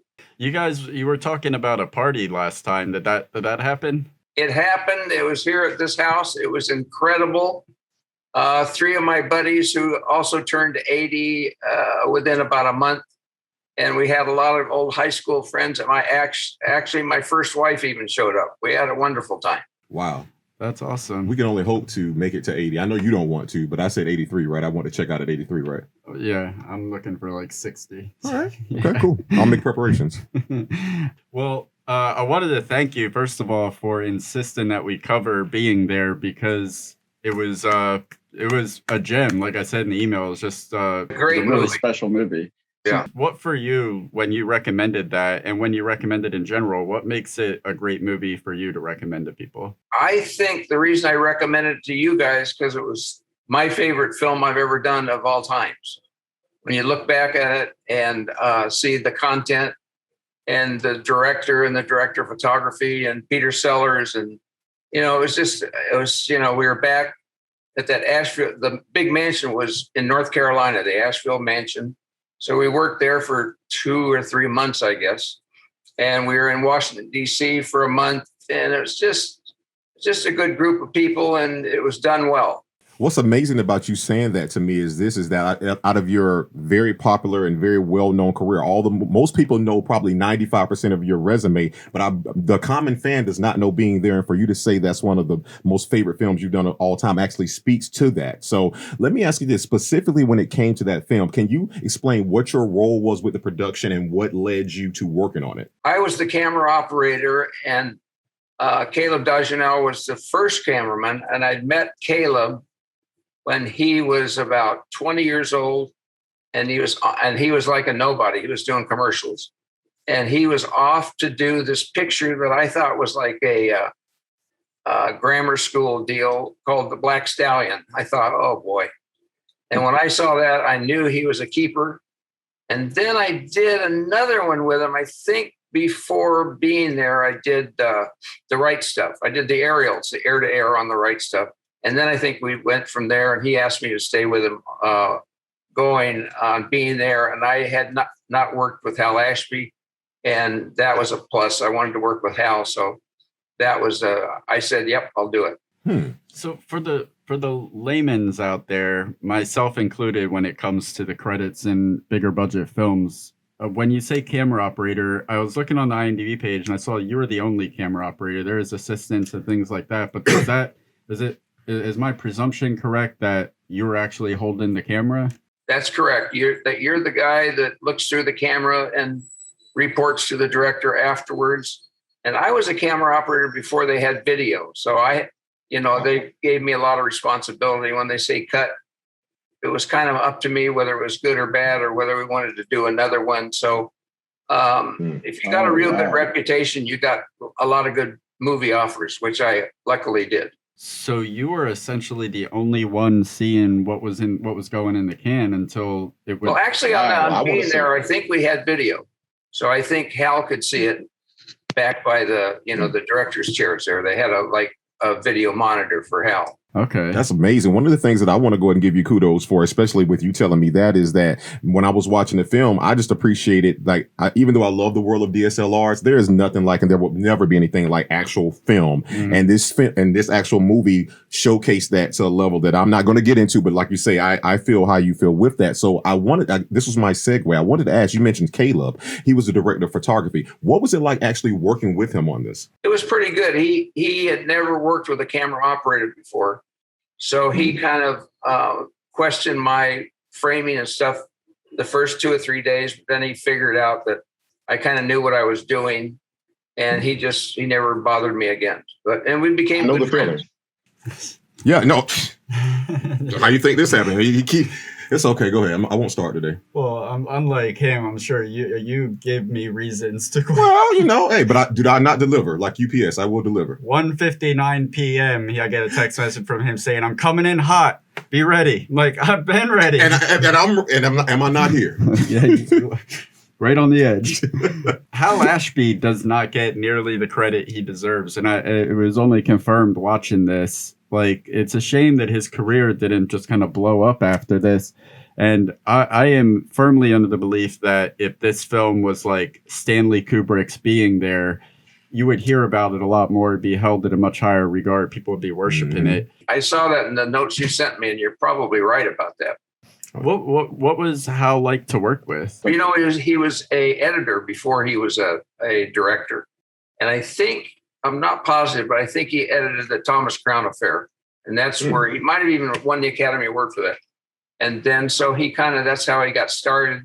And, he's one of those guys that hitchhiked out from the West or the East Coast when he was a kid and went to work for nothing and worked his way up. And he was just a pleasure. The guy was just great. And an inside story about Hal, he loved to party. And we were doing the Rolling Stone concert, which Hal directed and Caleb shot, actually. And there was we had 10 or 15 cameras on it. And right before we got started, I got a message from backstage. They said, Hal wants to see you in the video truck. They had a 4-camera video truck back then.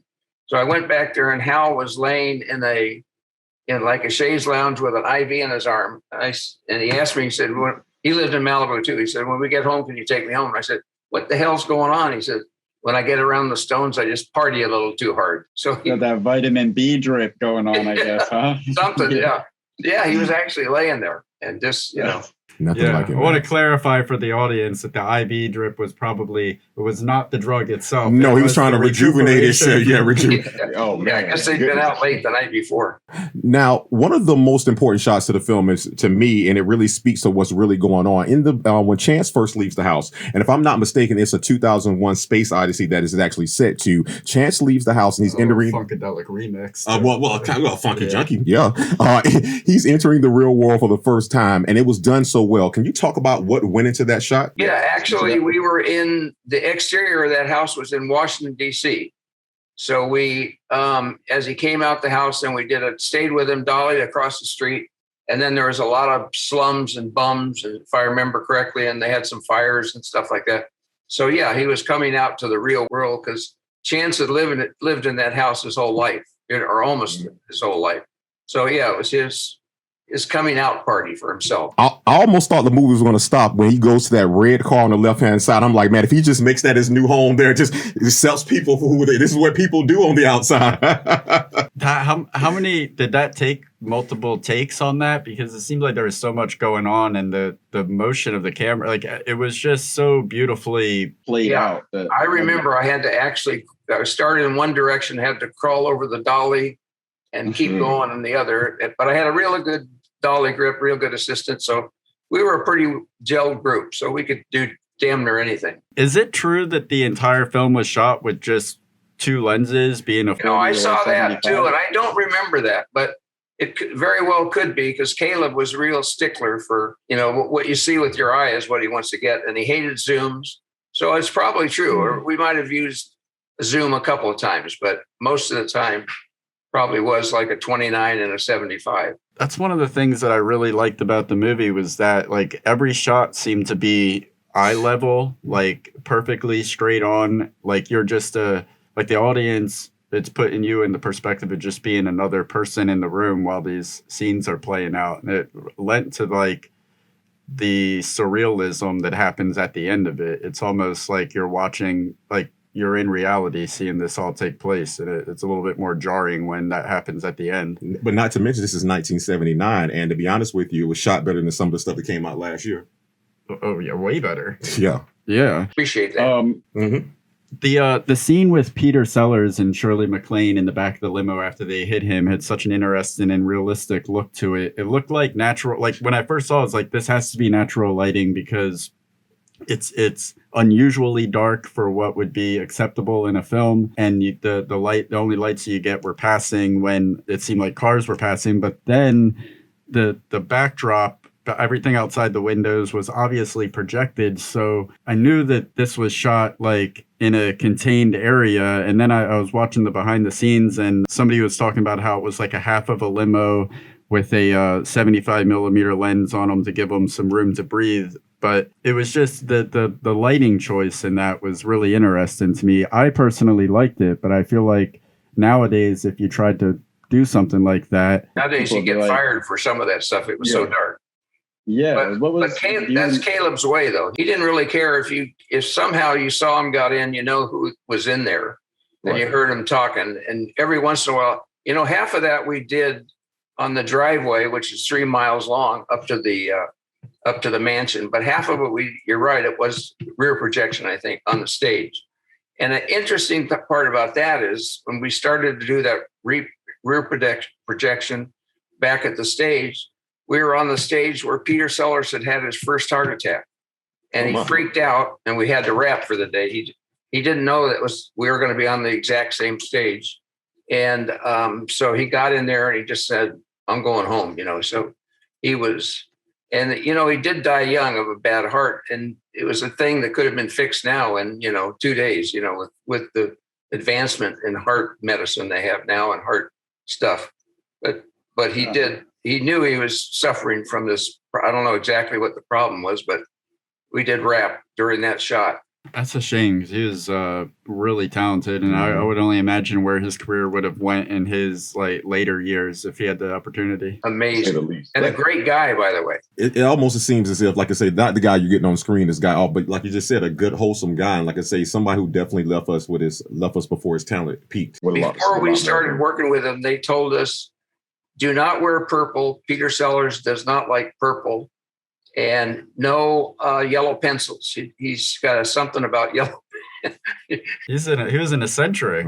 And so when I became good friends with Peter towards the end of the movie, and we had some great talks about life.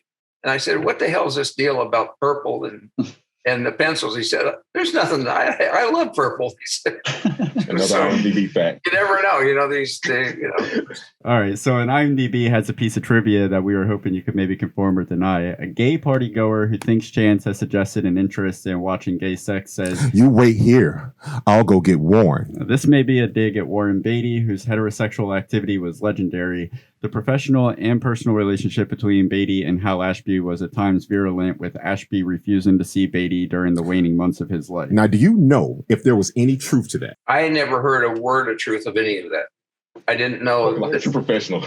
I didn't know. And I've done a couple pictures with Warren and played tennis at his house and stuff like that. And I've never heard anything between Hal and Warren like that. And I'm sure I would almost bet my house that Warren's not gay. So, Not that there's anything wrong with that. No, not at all. I had to do Seinfeld reference. I had to. It's just wrong for Warren. Not his preference. Yeah, that. So we'll go ahead and squash that. IMDb is like 3 out of 7. I've never heard that at all. Well, that's what we're here for. I'm doing the best I can. IMDb, I'm doing the best. Yeah. 2 years ago, I did this tour of Ireland, a speaking tour, and they showed. There's about 4 of my movies. They're still huge in Ireland now. And the guy that I was on the tour with, and actually was the author of my book, he showed it for, he's got 6 guys that every week they run a movie, and none of them had seen it. And I hadn't seen it for like 20 years or so. So we ran it. We had a big screen, ran it at his house. It still holds up really good. It's a damn good movie. Oh, yeah. Oh, yeah. Dublin they know what's going on in Dublin. They do. They do. I lived in Dublin for about a month there, and we, went out and around from there. But and the Goonies, which you and I, we showed the Goonies in Galway, and there was a line around the block.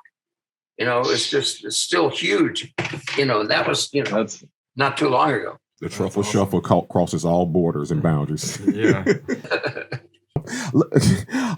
Melvin Douglas. Tell me what he brought to the film and what was it like working with him? He was pretty close to dying in reality. He was an old timer, and I think he'd won a couple Academy Awards, and we just all respected him. And he was, we wanted to kind of, be good, partial to him, and he'd say, "No, just do it. Let's just do it." In fact, we had a wheelchair for him in that scene, actually, when the president comes in. And he wouldn't get in the wheelchair; he'd walk anyways. But yeah, that was one of my favorite scenes when they all get in the library, and Chance gets in there just like he's one of them, talking to the president. It was notice his spirit Chance's spirit had went on to being at that point, because earlier Chance in the movie says, "No, I'll walk," and it's almost like he's like something about Chance I trust, and he's like, "You know what? I'm going to walk to meet the president." When Ben says, "That's right, yeah, that's right." Oh yeah, yeah. Before we move on from being there, is there anything else about the production that you think fans of the film would like to know? It was just a great time, a couple of weeks or a month or so in Washington, D.C. at the mansion, which that big mansion, is haunted. And I don't believe in ghosts, but I had a couple of because there's 100 and some odd rooms in that mansion. So I got to go, I went, when we were in between shots, I got into every one of them. Actually, there's a bowling alley downstairs. That's where we had dailies at night. But that house was built in 1900. It was the Vanderbilts, that built that place. So it was really interesting, that whole place. So Yeah, it was kind of fun. And then a couple of weeks back here. Now, hold on. Before you say this, Dave, I have to treat you like you're in court now, Nick. And because you opened the bottle, I have to ask. You said you got into most of those rooms. Did you get into the room with the extra oxygen being pumped into it? No, I did not. Didn't hear about that one. You said that quick. No, I was not in there. What was going on? Oh, wait a minute. Yeah, you're right. There was a room like that. Definitely. Actually, I had a blood pressure machine in there that I used to always use. Get in there. So there we go. See? Yeah, that's where he'd always go to meet Hal for the meetings. Drip and some oxygen. Yeah, actually, there was a room like that. Yes. So it's not coincidence that a few people passed away shortly after production. It was the house that was keeping them alive. Jeez, man. Right. I gotta find that house, man. That's you can and I believe you could actually go and visit that house today. Oh yeah, it's a tour. Today. It's a tour. It's really worth it too. The driveway is 3 miles long through this forest. And you get to that, in fact, the shot where we bring the president's motorcade in, that's the front lawn. I mean, it's huge. Absolutely. It's unbelievable. All right. Well, that's we've been in and out of being there. Well, Nick, we want to thank you so much again for coming on again. And you know what? We have one more season come up, season 4. I don't even care if we cover a movie that you didn't do. We just want to have a conversation with you. It's always been fun to be around. And before you go, I want to know what's up with that shirt. I gotta know. I'm a rugby. I played football at the University of Southern California, but I'm a big rugby fan. And I did some time down in New Zealand, and this is the rugby team. They all black. Oh man. Can I get one of those shirts online, or how can I get definitely. Yeah. Just go to rugby, and they have all kinds. Based on that shirt, I was going to ask if you knew Raphael, because I had a black ass. Yeah, the All Blacks are my favorite rugby team, and I got to play a little rugby too at USC. So I'm kind of a rugby I'm getting one of those. Yeah, that's awesome. All right. Well, Nick, thank you so much again for coming on, and we look forward to the next time. Sounds good. Man. Anytime. All right. Once again, we want to thank our great friend of the show, Mr. Nick McLean. And no, you're not seeing 1. You're not seeing 2. You're seeing the 3rd time this gentleman's been on our episode. Matter of fact, he's broken the record, has he not? First time we got a guest on 3. It's a close call between him and Mike Kehoe. Well, he's not a guest. He's a family member at this point. Yeah, that's true. Well, it's funny. King of Connections, Man in the Pink Hat, Peter Sellers, Pink Panther. I am back, baby. All right, let's get into friendlies given, starting with what we would change.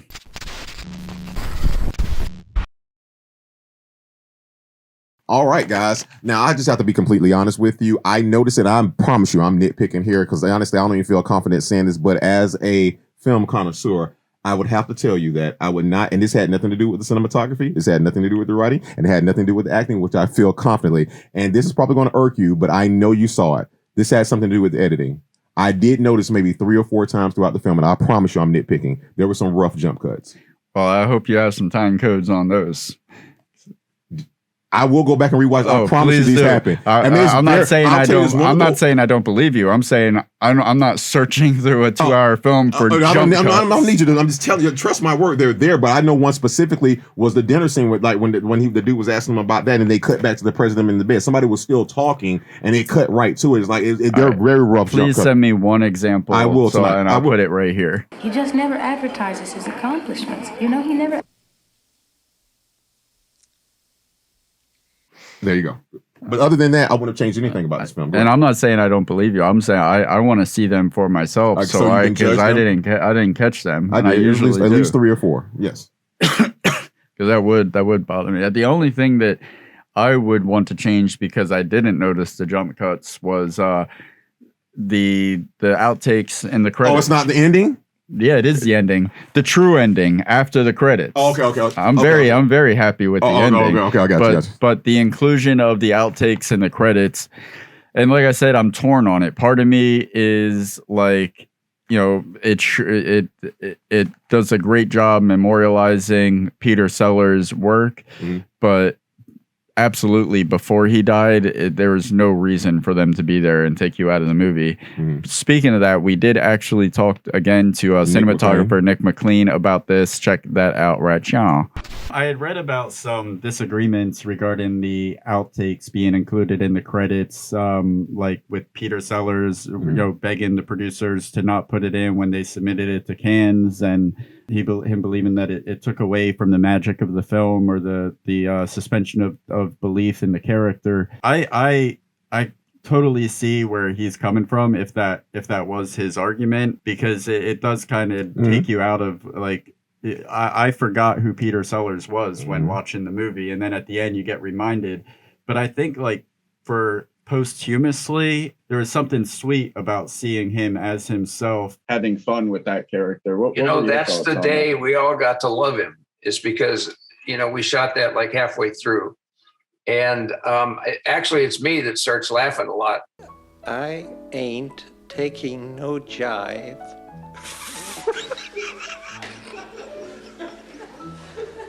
Once he starts cracking up, I can hear myself, and I couldn't hold it in. Raphael, there was looking no for the way black man, Raphael. I could hold it.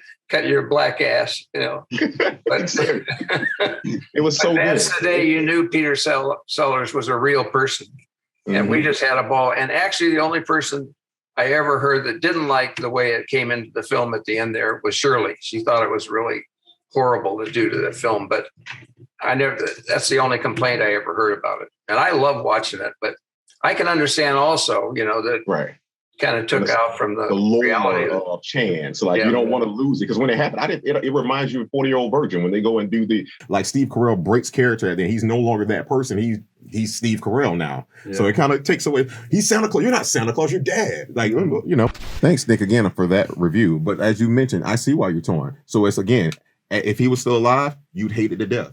But if he's dead, it's one way to remember, like, oh, this was the guy that played this great character. Like if I was a kid from like a tweener or something like that, and I just saw that, I'd be like, man, who is this guy? And then you take it from there. So that's exactly what's wrong with it, is that you should never, Peter Sellers never wanted you to see Peter Sellers. So you should respect his work. Yeah. All right. So that shouldn't be in there. Guys, that's all that we would change.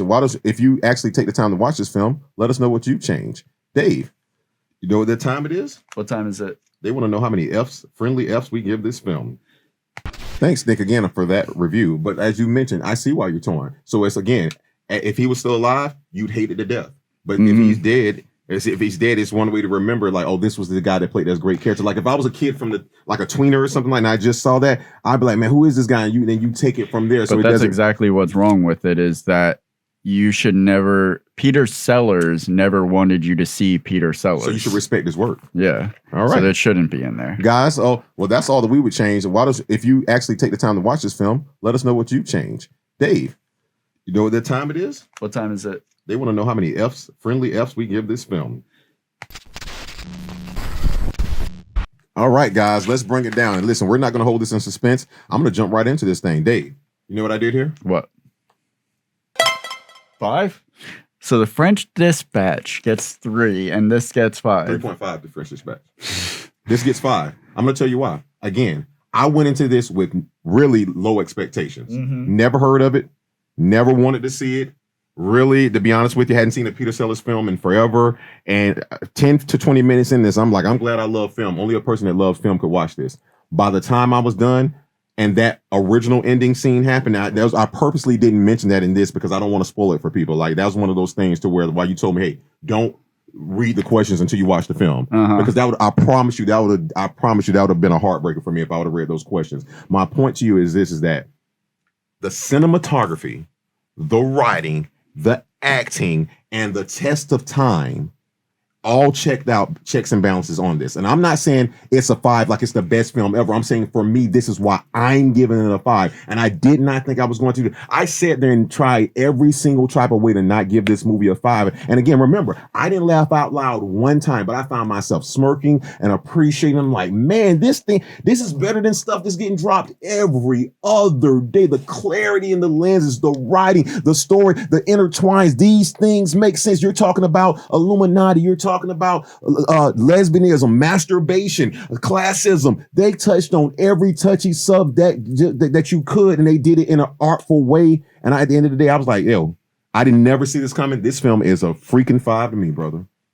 I agree. I think it is a 5. It is a perfect film. in every way that when you go, it exceeded my expectations. I didn't even really know what to expect, but I was so pleasantly surprised. It reminded me in a lot of ways. We mentioned Wes Anderson, but I think it was like a Coen Brothers film too. Like it was almost like if Coen Brothers directed Forrest Gump, you get Being There. Mm. I liked how much it was refreshing to watch a movie where the filmmakers truly trusted the audience with the subject matter. Like they weren't spoon feeding anything to you. They didn't spoon feed character development. They didn't spoon feed the punchlines to jokes.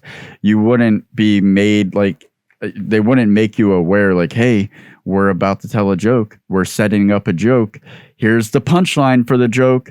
Now to make sure you got it, we're going to beat the dead horse for another 3 minutes, even though we don't need to. Like, everything was so undertone and done so subtly and just I'm gonna say nuanced like 100 times, because that's like the key word of this film. Everything was in the simplicity and the nuance of the characters, the moments, and it was just so amazing that they were able to make essentially a conflict-free film with no antagonist and no character arc in the protagonist, make that interesting for over 2 hours running time.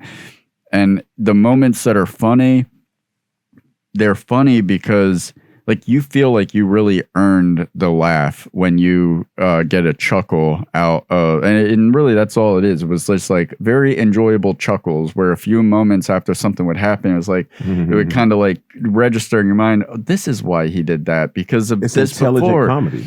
Yep. And they're never talking down to the audience. And it was also so refreshing that there was no, like there was no caricatures. Everybody there wasn't like good guys, bad guys, or idiots or smart people. Like it was everybody, subject matter was what was. It was all situational. And you heard me say that earlier. There was never a laugh out loud moment. There were moments of, it's almost like smirks and just like, oh man, I see what they're doing here. And again, I'm not going to say what happened with the end, but I will tell you again that the original ending for me, dude, I told you I got chills. It gave me a Shutter Island film. This film does the thing to you that now I get to go back and rewatch this with a different perspective of looking at it this angle, because I mentioned Jesus Christ here. You said you disagree. Whether you agree or disagray or not, you get to go back and watch it and try to see. It still creates an interesting conversation. Right. The way it really took its time was refreshing, like especially after growing up with the movies we get nowadays, to see a movie that was like, it would take its time to build little worlds within the world that it was creating. Like I talked about the erectile dysfunction with the president. That was like a 3-minute scene. It had nothing to do with the plot of the film, not even a main character in the film. Why are we lingering on a husband and wife talking about his inability to get it up? Because the more you enrich the little worlds within the world, the more the world of the movie itself is enriched. Like, what's happening? The president. Yeah. That's what I'm saying. That's what I'm saying. Like those little Chance always made him feel like he was smaller than himself. I'm telling you that what you're saying makes sense. He felt de-emasculated. People love Chance now. He was speaking for Chance. And it was very refreshing to. Everything now is like biting satire. Everything comes with this degree of cynicism and like a certain like mean spirit about it. And there wasn't. This movie is like the equivalent of meditation. Like I felt at ease. Like movies today are geared to like keep you on the edge of your seat and make you anxious. You went the speed limit the whole way through, but the destination was like Maui or like Vegas or something. Like. You're going to enjoy this ride. I feel like it's a lot easier to keep somebody engaged when you're scaring the hell out of them or you're just being provocative or whatever. Like this pulled out no frills as far as like keeping you engaged. It kept you engaged purely with strong character development that were true to the characters throughout the story, interesting dialogue, and I mean, the story itself wasn't even that compelling. It was truly just watching these characters interact with each other in these situations. There had to be no pitch meeting for this. And we know that there was, but I'll be honest with you, if somebody pitched this to me, I'd be like, no. Yeah. And I'm being honest. I mean, I'm here telling you that it's a 5. And that speaks to Peter Sellers in itself to read the book that this was based on and think this needs to be a film and I need to be this character. It almost makes me think that if with a bigger budget and more time and not being rushed, The Living Weight could have been something like this. Oh yeah, I mean, and they both had that surreal ending. Like he walks on water, and then what's his name? Walks into his grave. Yeah, and just chooses I'm dead now, and then goes to a Viking funeral. Both left me with that same feeling of like, okay, this whole thing took place in reality, but that cannot happen in reality. They both ended with that jarring surrealism that begged for metaphor. Wow. The last note that I had is, as a writer, as a filmmaker, I felt inspired by watching it because it was so simple yet effective. It made me want to write a character-driven story and give it room to breathe, trust the audience with subtle punchlines. I've seen a lot of great movies, but this was like, I can't remember the last time that I watched a movie and it made me feel inspired as a filmmaker to go out. It almost like this movie challenged me. Like, okay, you've done, I'm going to kill someone this Friday. Sure, it's easy to keep people's attention when you title something, I'm going to kill someone this Friday. And it's all like, or you did, Never Go Back. And that's like it was the challenge of like, do something that is just, that lives on its own with the characters. It doesn't rely on a premise. I just hate to say that if you did something like that nowadays, you'll be doing it purely for you because we got it and we're kids of the 80s. There is no way in hell that someone nowadays that I mean, maybe a few, but they wouldn't do it. But guys, I'll say this. This is maybe, I think, the second time we both have given a movie a 5. I don't think we've ever both given a 5. No, I think it was something we did before. It was Jackie Brown. It was, I can't remember. It was something from season 1 or season 2. We've done it. We'd have to check the archives, but we don't normally do this. And we go out of our ways. I think what you were saying before, this film challenged you to even find something really, really wrong with it. And it was like, nah, man, I'm good. Yeah, just checks and balances. Yeah, it was very unassuming. It's just like it didn't try to make a big thing about anything. It just kind of quietly, it's like it did its thing. I'm just here to tell you a story. That's all that you can really want from a movie. It's appropriately titled Being There. Yeah, guys. So there you have it. We don't need to do the math on that. It's a 5. It's a 5. It's a 5. It is a classic for a reason and was well deserved on all the lists that it's on. Much. You've got the most classic curse-free episode you're ever going to get from TTFT. This is unprecedented. It'll never happen again. Yes, unbadly dressed president. All right, let's get into coming attractions. All right, in March, we will be doing 2 full episodes because we had an awesome opportunity come up thanks to our friend Michael G. Kehoe. Okay. We'll be covering the new Foo Fighters film, Studio 666, and we will be talking to the director, BJ McDonnell, as well as actor Marty Machulis. And we are still working on a few other people, so we'll keep you posted about that. That episode will premiere on March 3rd. And then on March 24th, Face Off. I'll be there. You'll be here. You, me. That's gonna be we'd be remiss if we didn't. Right, and I guarantee no blackface. And with that being said, also, and Blaze of Glory in April, and the last film of the season. I'm telling you, I cannot wait for this SHIT. There will be Dead Presidents in May. And we'll, of course, do our season recap in June. And we have some great ideas that we've been discussing about season 4 that we will unveil when the time is right. That is our show. Thank you for watching. Yes. Thank you for watching. You could have given your time to anything, any number of things. Yes. And you chose to give your time to us. If only for a moment. If only for a laugh. Yes. Or a story. Or maybe we're just passing time. Thank you for passing it with us. For allowing us to share a moment in this life with you. For joining us in this state of mind. Thank you for being there.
Goodbye, goodbye, goodbye, goodbye, goodbye, goodbye, goodbye. Why don't you subscribe? It'll last longer.